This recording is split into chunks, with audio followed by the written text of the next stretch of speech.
But now I'm very pleased to introduce Harold McGee. Harold McGee writes about the science of food and cooking, a vocation he took on after studying at the California Institute of Technology and at Yale University, and after several years as a writing instructor and literature instructor at Yale. He's the author of the award-winning classic On Food and Cooking, and its more personal follow-up, The Curious Cook, and he writes a monthly column also called The Curious Cook for the New York Times. He too is a James Beard Foundation honoree, having been named to their Who's Who in American Food in 1995, and in 2005 he was named Bon Appetit magazine's Food Writer of the Year. His new book, Keys to Good Cooking, takes the intricacies of food chemistry and applies them to a practical everyday setting. The book contains tips on everything from choosing and preparing produce to safety tips on how to prepare and store foods to ideas for how to improve flawed recipes. After the talk, we will have time for questions, followed by a signing here at the front. As always, I'd like to thank anyone who purchases a copy of Keys to Good Cooking here at Harvard Bookstore tonight. By doing so, you're supporting both a local independent bookstore as well as this author series. So now I'll turn the floor over to Jody Adams, but please join me in welcoming Jody Adams and Harold McGee.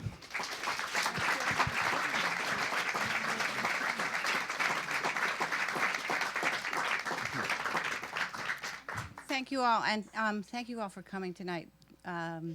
Just to reiterate that supporting local bookstores, I think, is as important as supporting local farms. They actually may be in more danger than farms in some ways. Both my parents were librarians, so I have a very warm place in my heart for libraries and books and all things that come out of them. So I first met Harold McGee, not in person, but in 1984 when his first book came out. And I was a line cook at Seasons. I was definitely a curious cook. I had the chef that had or the cooking teacher that had the most influence on me was Madeline Kamen, whose book had really good a start to scientific information. Mm-hmm. And then your book came along and just sort of kicked it off. And I assume most of you know the book and have read the book and understand what's in there, but I have to tell you that I was telling Harold earlier when we were up there spying on you that my favorite story after I learned about, why hollandaise worked and what emulsions were, and the whole notion that in mayonnaise it was the oil that was being suspended, not the other way around, which is totally counterintuitive, right? But that if you, was it you asked the question or somebody asked the question, why do my glasses get grease on the inside when I cook? And you did all kinds of intricate experiments and found out it was because you were leaning over like this. And Yep. Yeah, it showed that he had a sense of humor. I really like that.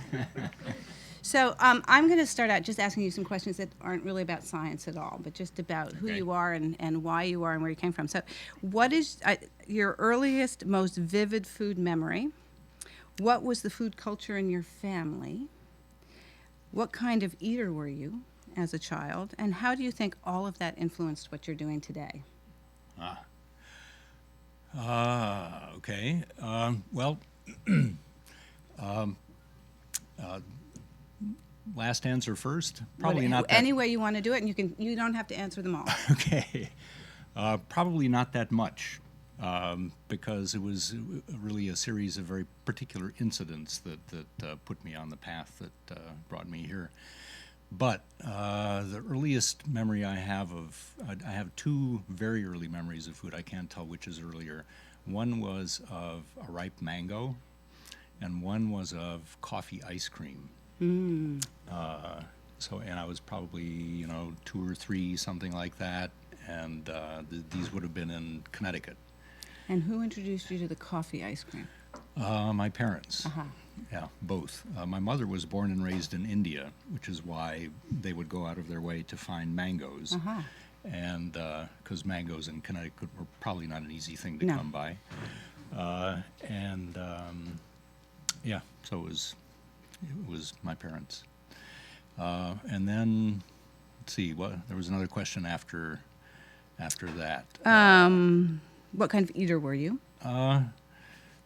Eager. I was rotund as a child. Oh, good. Yeah, yeah. In fact, there are times when I wish I could kind of take that back on again, you know, whirl around in a phone booth and come out looking more like James Beard, because people do look at me sometimes and say, "You write about food, but you don't really like it, do you?" Right.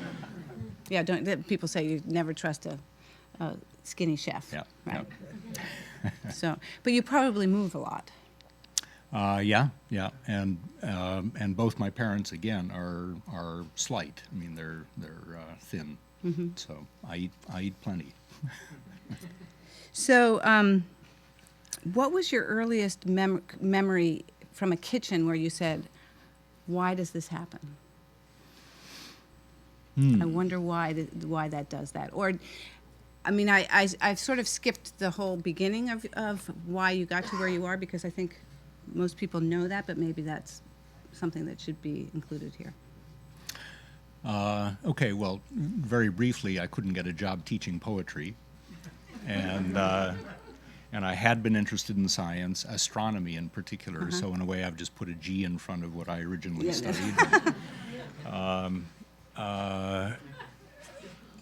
So I couldn't get a job. I thought I would try an experiment for a year and try writing about science and see if I could make a living doing that, and picked food because not because I was a great cook or deeply interested in food at that time, but it seemed to be an activity in our everyday life in which we took an active part. So, you know, I could have written about the weather, but, you know, we just suffer from it. We can't do anything about it. With food, we're changing things. We're making things every day, and that's makes it, I think, a much more interesting subject in a way. And it appealed to me because it meant that I could not only read about what was going on from the food technology literature, but then go into the kitchen and give it a shot and see if that was really the story, or whether that kind of thing made sense in a home or restaurant kitchen context. So you had no idea that what you did, that the book that you published in 1984 would bring you to where you are today? No. In fact, I thought I was writing a book not for professionals, but for amateurs like myself who really didn't know that much, could kind of use some help, because we didn't cook so much. We needed sort of an intellectual understanding would replace years at the stove and give us some help that way. Also, it seemed to me, naively at the time, why would professional cooks need a book like that? I mean, you were already cooking good stuff, and you knew what you knew not because of any science, but because thousands of years of tradition had developed these wonderful protocols for making certain things, and so you were fine. You didn't need this book. It was, I thought, interesting information, but not essential. Except that probably culinary schools had the information, but those of us who didn't go to a culinary school didn't have it. Well, and in fact, culinary schools at the time, I heard the first people who took the book seriously, I think, as a group, because chefs certainly didn't. The few that I met, none of whom were American, they were here, but they weren't American, had no use for it. The people I started hearing from were actually students or recent graduates from culinary schools who thanked me for writing it because the book answered questions that their teachers refused to answer or didn't know how to answer. Well, probably didn't. didn't know how to answer. Yeah. So, how do you think your book has changed cooking culture in this country? It's hard for me to say because it seems to me that the food and cooking culture was in the process of changing even as I began to write. The changes really hadn't manifested themselves much yet, but I feel very lucky to have sort of caught the wave. You know, I started to write about this subject when the food scene was still kind of quiet, and you know, we didn't know about specialty coffee drinks or olive oil or, I mean, so many things that have become so important. And so I think rather than my book changing the culture, I think my the culture kind of created an interest in what I had chosen to write about, despite the culture, if you know what I mean. Mm-hmm.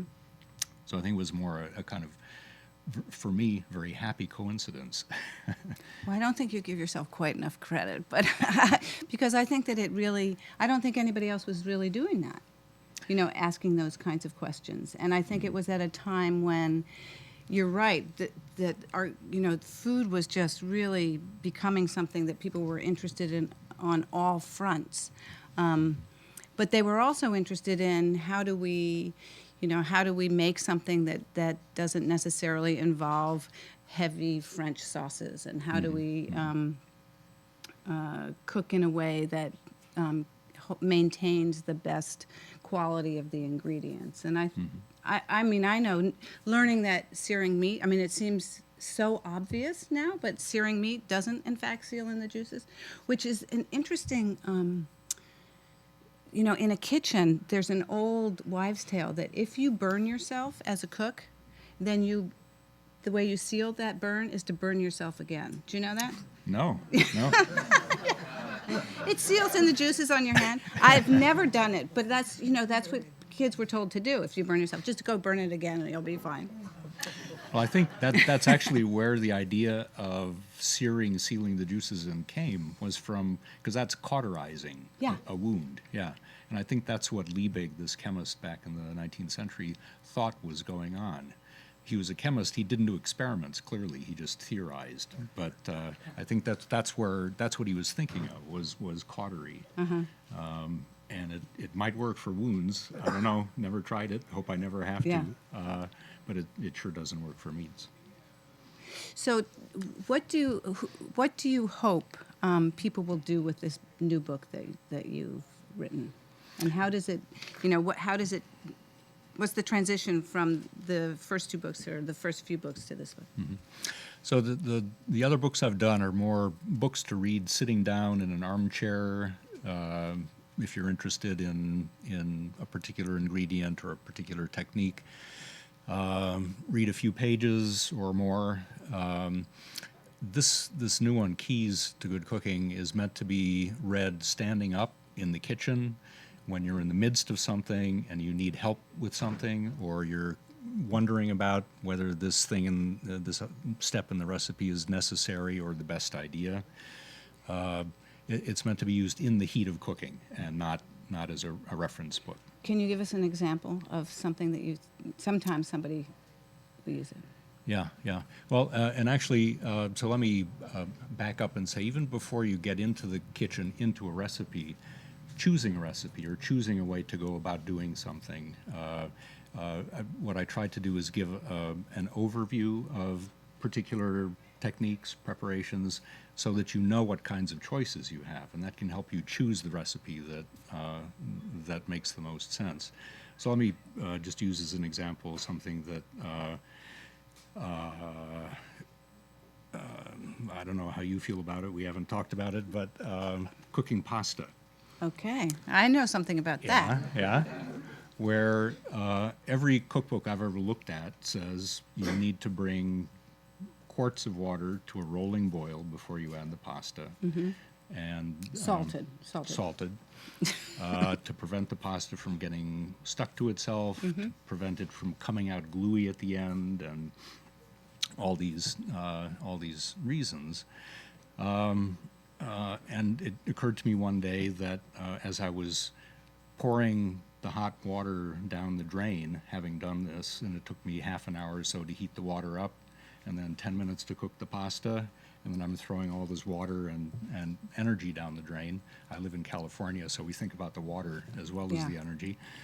And my glasses were steaming up, and I couldn't see anything for 15 seconds.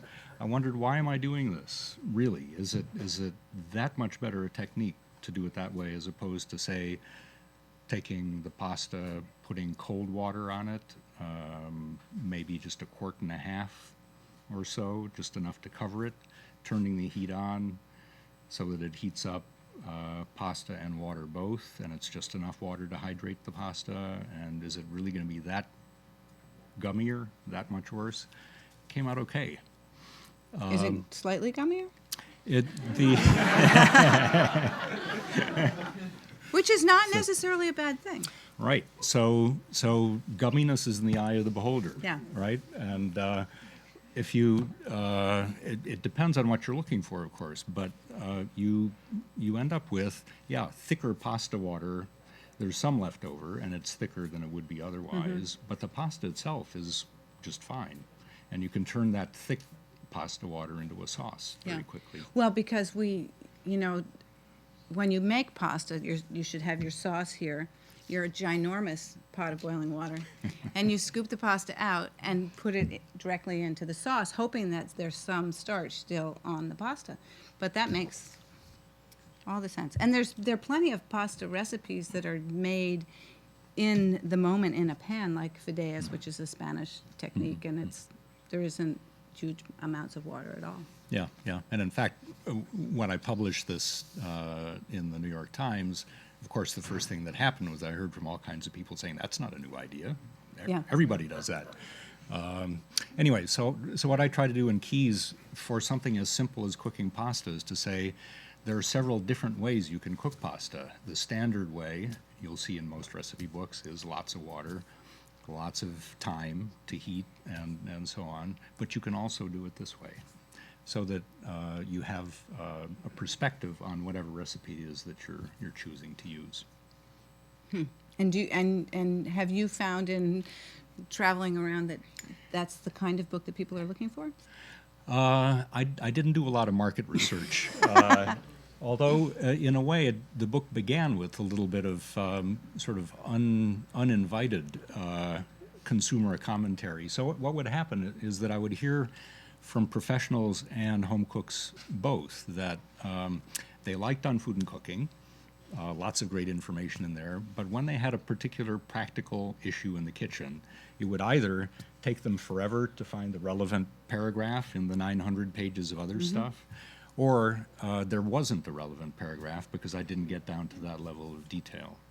And so this is meant to answer that criticism. Well, it sounds like you were going to.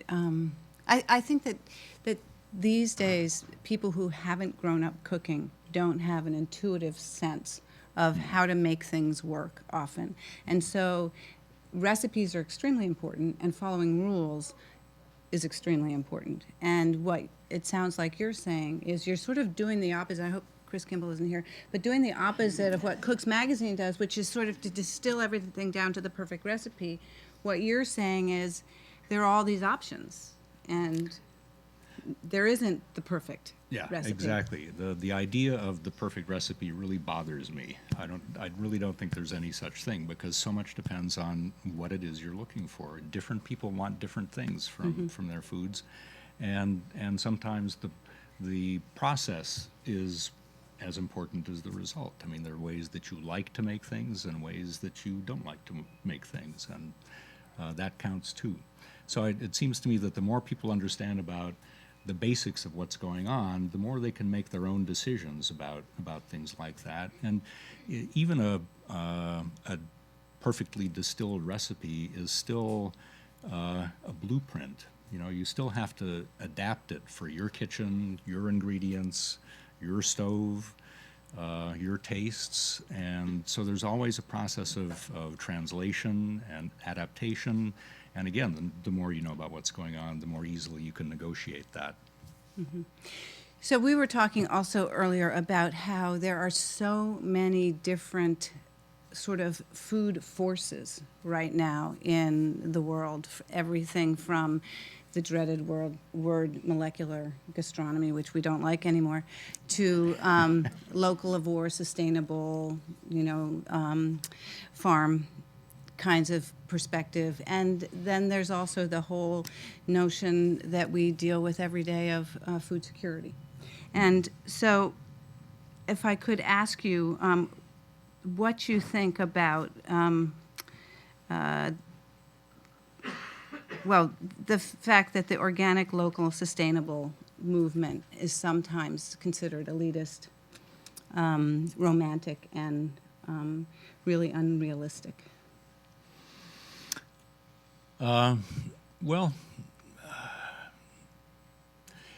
There's an element of truth to all of that, but there's also an element of truth to the idea, I think, that that's the best way forward. And sometimes, you get a mixture of those sorts of qualities in a particular movement. So I think it is true that it's a lot easier for some people to afford that kind of eating than others, and to take the time to cook and so on.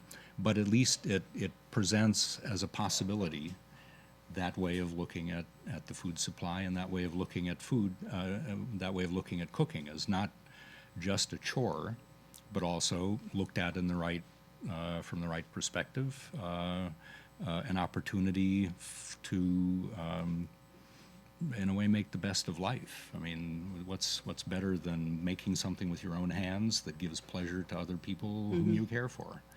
And that's also cooking. Cooking is work, but it's also that. And so I think, as you said, it's a complicated world these days. There are all these different forces at play, and I think that example, romantic, elitist it may be, but it's got a lot going for it. Yeah. I heard in the Newsweek had an article about food this last week, and there was someone quoted saying, rich farmers grow for poor people, and poor farmers grow for rich people. And I thought, that's a really clear way of looking at things. I think it will help us in sort of teasing out where we need to go, because it is so complicated. The genetically modified food issue is also a very complicated one that I think, I know for me as a chef, I'm never quite sure where I stand, because I never know if I have enough information about it, because we know that food has been modified forever.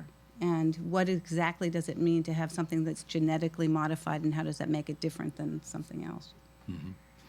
Well, all domesticated crops are genetically modified in the sense that their genetics have been modified by human intervention. And so the modern version of that, which is where the abbreviation comes from, GMOs, turns out to be, in a way, the most precise and surgical way of modifying crops and animals of all the methods that human beings have used over the millennia. So it's, I would say it's not a radical departure from what human beings have been doing, and what part of what makes them human is that we change nature. We manipulate nature for our own purposes, and this is just one more step in that direction. In some ways, it's a cleaner process than past processes. In some ways, it is also, however, more troubling, because the kinds of changes that are being made do make it at least potentially possible that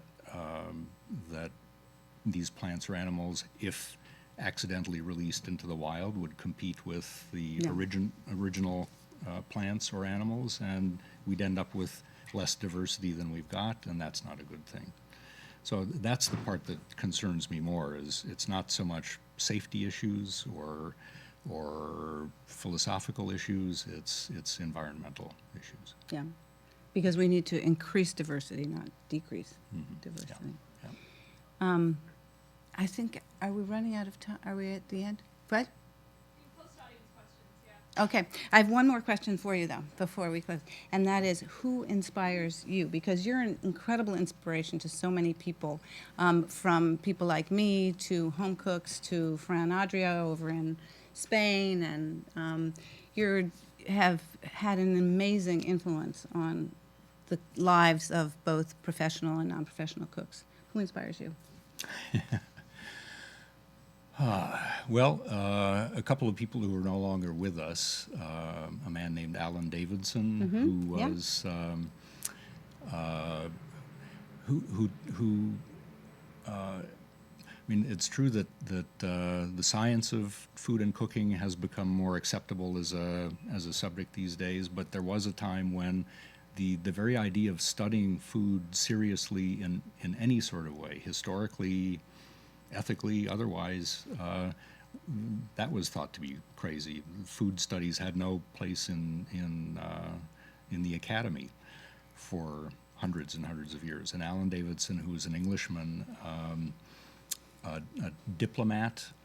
He was ambassador to Laos when Laos collapsed in the 70s,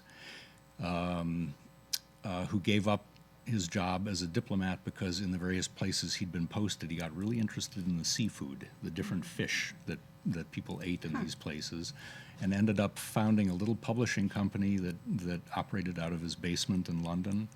And pretty much single-handedly, he just showed how the study of food was fascinating and important at the same time. And so he was, and still is a model to me. I would also say for me, a lot of the younger generation, Heston Blumenthal, David Chang, who's here in town tonight, David Arnold, a guy at the French Culinary Institute, the people who are just driven to understand how food works, how cooking works, and have 10 times the energy I do, and are, I mean, every time I talk to them, I learn from them. So they keep me going. Well, it's the past and the future, I guess. So, well, thank you so much. Well, it depends on the use to which people put my work. So, I hope so. I hope so. I mean, that for me, that's why food is interesting. In fact, the next book I'm going to write is about flavor, because to me, that's the wonder and the mystery of it all, is the pleasure that we get from foods, cooked and otherwise. So, I hope so. So, meat on the bone and why it's more flavorful and more succulent. I haven't seen any academic studies of that subject, but I would agree with you from my experience that's the case, and I've tried to understand it without actually doing quantitative experiments, and it seems to me there are a couple of things going on. One of them being that bone as a material is a poorer heat conductor than the meat itself is, and so the meat around the bone, especially of course when the bone is at the center of the meat, is the part of the meat that's least cooked, and therefore going to have the most juice left, and therefore be the most succulent.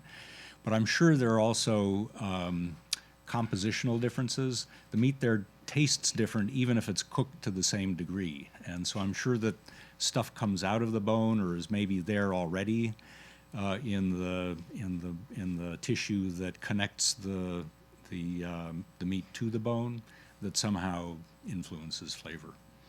And it's exactly that kind of question that professional food scientists are very unlikely to ask, and so it's wonderful that you are pushing them to provide answers. Let me just give you a little story about not meat on the bone, but tomatoes. So Heston Blumenthal is a chef in England. He's got plenty to do besides what I'm about to describe to you, but he was in the kitchen one day helping out with the preparation of tomatoes for some dish at his restaurant. And he was doing the usual French thing, which was to boil them, peel them, cut them, remove the seeds, and then chop the flesh. And was just kind of popping things in his mouth, and noticed that there seemed to be a lot more flavor around the seeds that he was going to be using for a stock or something like that than there was in the flesh that was going to be the highlight of this particular dish. So he called a food scientist friend of his and asked him, is that true? And the food scientist looked at the literature and said, we've never looked at that. And Heston said, you should. I think there's a lot more flavor on the seeds. So they did the experiment, and the difference was not just a little bit, it was like fourfold. Wow. The quantity of umami substances and organic acids in the jelly around the seeds compared to the flesh itself. So he ended up with, among his other credits, a scientific paper, because he was the guy who observed it to begin with. So I think there are a lot of observations like that, that things that cooks know that food scientists don't, and the more they start talking to each other, the more interesting things we're going to find out about exactly that kind of thing.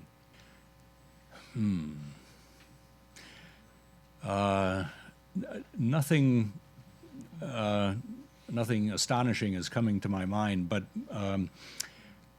there is a whole school of thought that holds that the reason certain foods go together is that, flavor is a composite thing chemically. So a banana smells like a banana and you think it's just banana, but in fact there are hundreds of different aroma compounds that all together produce that perception. And so the idea is that different foods that go together share some of those elements in common, which means that there's a bridge between them, which means that those ingredients go well together. And there's a whole website based in Belgium called foodpairing.com that shows you these kind of relationships among foods that have things in common in exactly that way.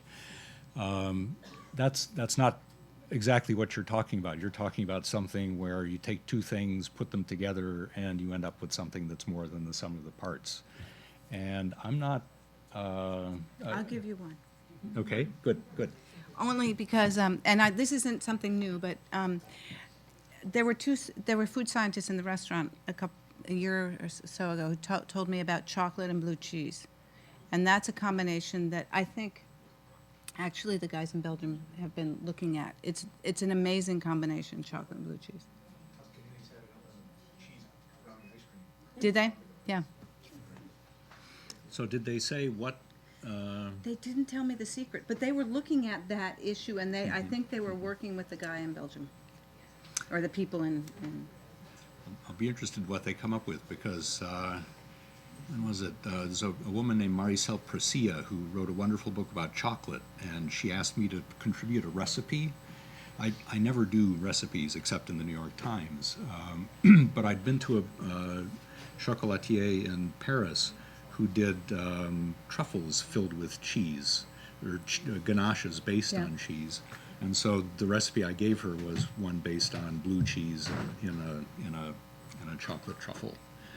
Well, maybe they got it from you. But what I liked it just fine, but it didn't seem to me that it was what you were describing. Yeah, a sort of synergistic thing. I thought it was really interesting, but yeah. Another slight diversion, but there's interesting, because wine and food pairing is a big deal also. There's been recently some work in food science on that subject, trying to begin to look at it, and it's still like kindergarten level work, but so far what this sensory scientist at UC Davis did was train people on describing the characteristics of various cheeses, and then on various wines, and then had them pair wines and cheeses, and then had them describe the wine and the cheese, half of the pair, in these pairings. And the results were completely uniform, and it was essentially, if you're interested in the wine, the cheese damages the flavor, and if you're interested in the cheese, the wine damages the flavor. So I don't know where that leaves us. But I think that's why I want to write this book about flavor. I think there's so much there to really understand and appreciate that hasn't quite been nailed down yet. Have I generated debate on any subjects? Or productive argument. Productive argument. Yeah, I mean, I've been wrong plenty of times, and I'm always glad to. Every time I write an introduction to a book, I say, please let me know when you find a mistake or when this doesn't sound right to you. These are, of course, the most difficult questions. Think of an example of this or that on the spur of the moment. And of course, I'm drawing a blank on this one, which is why I keep talking and talking. I was trying to give myself time to come up with one. Sorry. Braising is a wonderful example of a technique that is very simple, and yet little details can end up taking you down absolutely the wrong path. So the texture of a piece of meat, the juiciness of a piece of meat, essentially comes down to the temperature that you cook it to. And braising and tough cuts of meat are a bit of a compromise because you need to cook them hot enough and long enough to soften the connective tissue, but that also means that the fibers themselves generally get overcooked, and so that's why it can end up being kind of dry and stringy. But you can get the connective tissue soft and minimize the drying out by keeping the cooking temperature as low as possible. A lot of braising recipes will tell you to, start the braise on the stovetop and then put the lid on, put it in a low oven, low being defined as 300 or 275 or 250 or something like that. And that recipe guarantees you a dry piece of meat because water boils at 212 degrees, and in an oven with a closed pot at 250, you're going to hit the boil, and the boil is way too hot to keep the moistness in the fibers. But if the very same recipe says to put it in, say, a 250 degree oven and leave the lid off or leave the lid ajar, you're okay. That little detail makes all the difference, because if the lid is open, the surface of the liquid is cooled by evaporation. The water is able to evaporate out into the oven, so that the effective temperature that the meat feels is no longer 250 or 212, the boiling point. It's more like 180, and that's about where you want it to be. So little details like that can make all the difference. You also get, because the lid is open and evaporation is taking place, you get concentration of the liquid. The flavor of the liquid gets more intense. So the problem with doing it on the stovetop is that it's really hard to control the temperature, because the bottom is very hot thanks to the heating element, and then everything above that is cooler. So the bottom is getting overcooked, the parts above are getting undercooked. The oven gives you a much more even heat. Okay, different styles of recipes and approaches to recipes. It is true that the oldest ones basically give you a list of ingredients and then just boil or roast or something. So they were really shorthand for cooks. The earliest recipe books were professional documents for other professionals. And I think these days, maybe we've kind of gone to an extreme in the other direction, because you can't assume that anybody knows anything about cooking anymore. So you end up being absolutely specific about everything, and recipes can go on for 10 pages, 15 pages, and those can be, I think those kinds of recipes, rather than reassuring, can kind of scare you off. If you're still paging through and you haven't come to the end of the procedure yet, do you really want to do this? So I think it is tricky to find a kind of happy medium where you provide enough information to give the cook a fighting chance of getting the right result, but not so much detail that it really becomes too much. I mean, information overload. Yeah, I have, and try to summarize that in about a page in this new book. And again, it's the different materials have different things to offer. We still don't have the perfect pan that's completely unreactive and conducts heat perfectly evenly, and cleans easily, and all the things you would want for a pan. We may get there eventually. They're now talking about non-stick surfaces that won't be non-stick due so much to the chemistry, and Teflon is not a great thing either to produce or to have in the kitchen, but because of the structure. So there are apparently ways that it looks as though there are ways that you might be able to fabricate the metal itself to make it non-stick rather than having to put a coating on it. So, and non-stick things have really evolved over the last, I'd say, 10 years. The alternatives to Teflon, it used to be there really weren't any, and now there are some that are getting, reasonable, based on silicone, which is a much friendlier material. Rather than having that pan with all the lines on it, and Yes. you wonder where that stuff went. Because for whatever reasons, neither side is that pugnacious. I mean, my feeling is I learned very early on that just because I read something in a scientific journal doesn't mean that it's at all relevant to what happens in a kitchen. And most cooks these days, anyway, are willing to listen to what scientists have to say. In fact, they're often eager to hear, even if their own experience is different. So it's really much more, really? You really think that's what's going on? And then you talk about it, you do an experiment. That's part of the fun these days, is that I'll go into a kitchen, have a conversation with a cook, and often in the midst of preparing things for that day's service, we'll do an experiment to settle the argument. And that's the great thing about science, is that that's how you settle arguments. Do the experiment, side-by-side comparison. How does it look? Well, what's subjective is your perception of foods.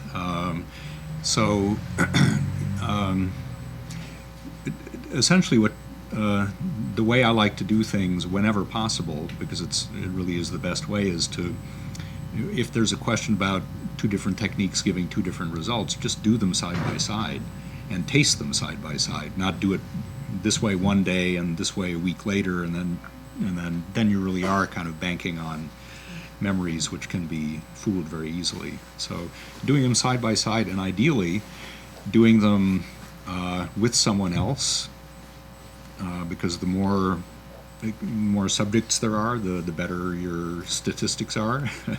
And then, ideally, most of all, do it blind, so you don't know which is which. I have kids. I would have them kind of switch plates around on me, and whoever else I was having the tasting with, so we didn't know which version was which, and that way you really do get a more objective picture of what's going on. No, braised meats by and large are well cooked. Yeah, by and large. These days you never know. But, What's on the hook? Rare. yeah, red on the Rare. inside, Yeah. red and bloody. Yeah. Now you're right that between the heat source and the food is the pan, and the pan is what really comes in contact with it. Cooks have their preferences for heat sources for all kinds of reasons, and most professionals prefer gas because you can see the flame, you kind of know exactly where you are. It's infinitely variable rather than 1, 2, or 3 on a scale. But it is also really inefficient. I mean, less than half of the energy of the flame goes into the food. And it's a simple electric burner is much more efficient, but it doesn't change temperatures quickly, so that's its disadvantage. Induction does change immediately, and is the most efficient of all. It's like 95% efficient in the transfer of energy into the pan itself. Do you see that as a future trend, induction? Yeah. Stovepipe oven? Yeah, more and more. I just came back from a week in Europe, and most of the kitchens I saw there were induction. Yeah. Well, Harold, thank you so much. I know that people are probably want your autograph in a book, right? Is that what's happening next? Yeah. So just remember that it's really important to support bookstores and authors. Buy as many books as possible. In fact, thank you.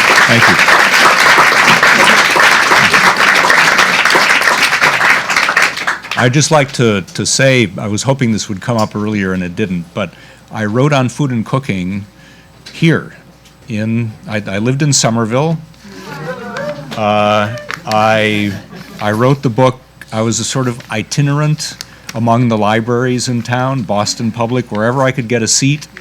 The Schlesinger Library was a great resource because Julia Child had just given much of her collection to it, so I was able to take advantage of that. And this was one of my bookstores, and I wouldn't have been able to do what I did without libraries, bookstores, the people who make them possible. So, yeah, I'm really glad to see all of you here. Thank you for coming.